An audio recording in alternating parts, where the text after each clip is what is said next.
Welcome again, once again, to First Cup with your boy LP. I know it's been a minute since my last segment for those of you who give a damn, but I'd like to say I've been pretty busy. I happened to been blessed to do a few shows with my fellow comedians. Shout out to Sean Mullins, Malik Fassel Malik. I just make sure I say his name twice to make sure I get it right. Dan Long, See No Evil, and a host of other comedians that I've had the privilege of working with. I've also been busy raising two teenagers.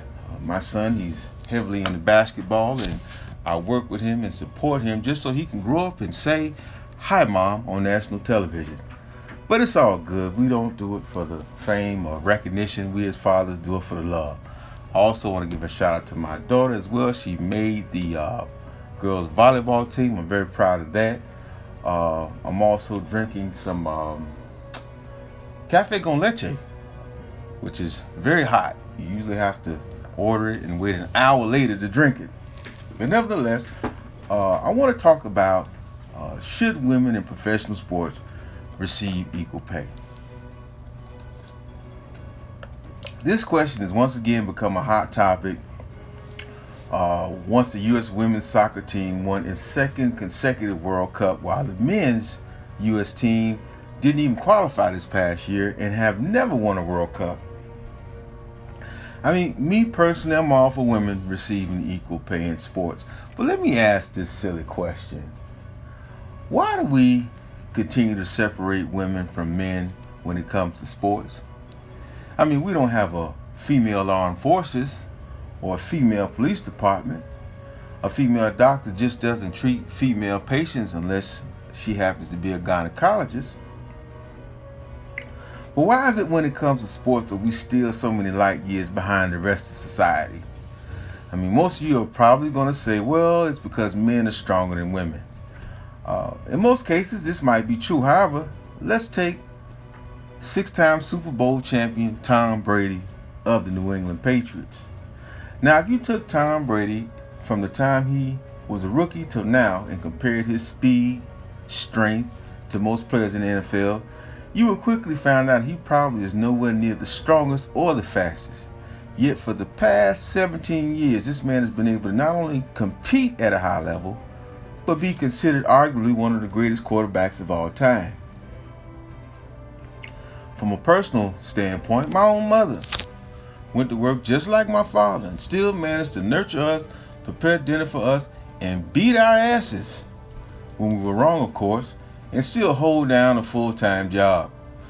My father, on the other hand, bless his heart, was pretty much lifted all the heavy stuff and usually fell asleep on the couch after dinner. Still think men are stronger than women? Well, let's take Michael Jordan, who was one of the greatest basketball players of all time. Six-time MVP, six-time NBA champion. But have you ever heard of Mike pushing an 8-pound infant out of a small hole in his body? Well, let me answer that question for you. I don't think so.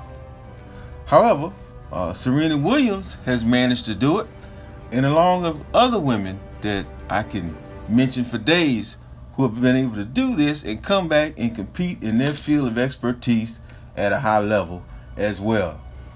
Now, me, I don't play tennis. I don't even think I could beat Wendy Williams, let alone Serena Williams. Now, I know what some of y'all are saying. Oh, that's just tennis. Women can't play football, can they? Well, I don't know. Somebody forgot to tell Antoinette Harris this, and I'm not talking about no place kicker either. This young lady recently received a scholarship this past year from Central Methodist University in the sweet city of Missouri.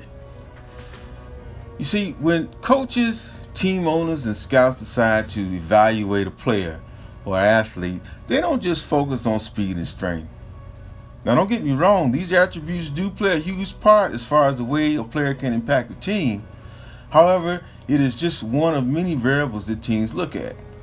They also want to know how intelligent a player is, the ability to how they respond to adversity, maturity, integrity, and leadership, just to name a few.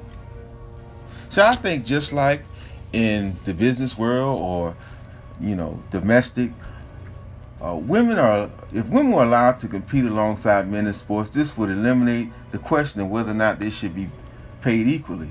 I mean, even despite this dilemma, women have already begun to make an impact in male-dominated sports. Now, forgive me if I begin to butcher this name, but I'm gonna try to give it a go. LaCatriona Johnson is currently the head football coach of the Miami-Jackson Senior High School football team right here in South Florida. Becky Hammond is the head coach of the San Antonio Spurs Summer League team. Nancy Lieberman is the head coach of the Power of the Big Three Basketball League. Did you also know there are currently 5 female referees in the NBA?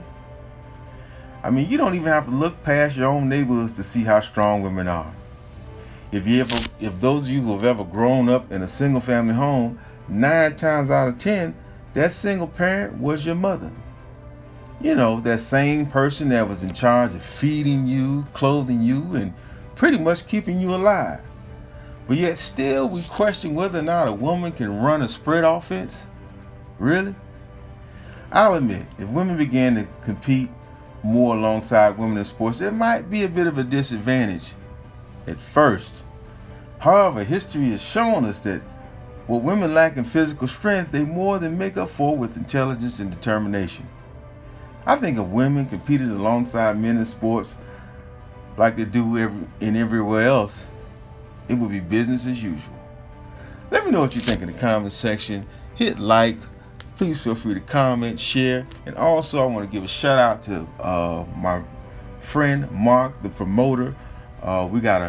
He has a club that I've been hosting on Sundays, an all arts open mic in Lauderhill, Florida.